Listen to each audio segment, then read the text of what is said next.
Hello गाईस, स्वागत आहे तुमच्या माझ्या दुसऱ्या मिनी ब्लॉग मध्ये. तर आज आहे आमच्या उंबरडे गावाची पालखी.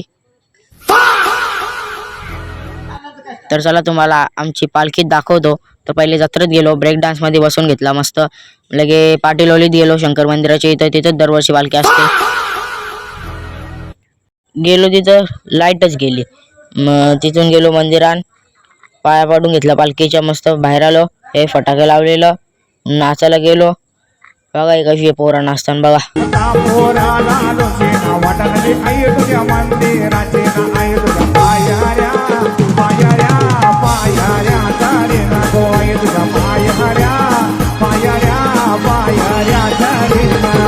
पोरा नुसती मध्ये मध्ये नेतान. तू है कौन? तू खेलेगा फ्री फायर? हट बे, कौन है बे तू? बैगन। भाई यहाँ पे क्या हो रहा भाई? ये कहाँ फंस गया भाई मैं? चला भेटू पुढच्या मिनी ब्लॉग.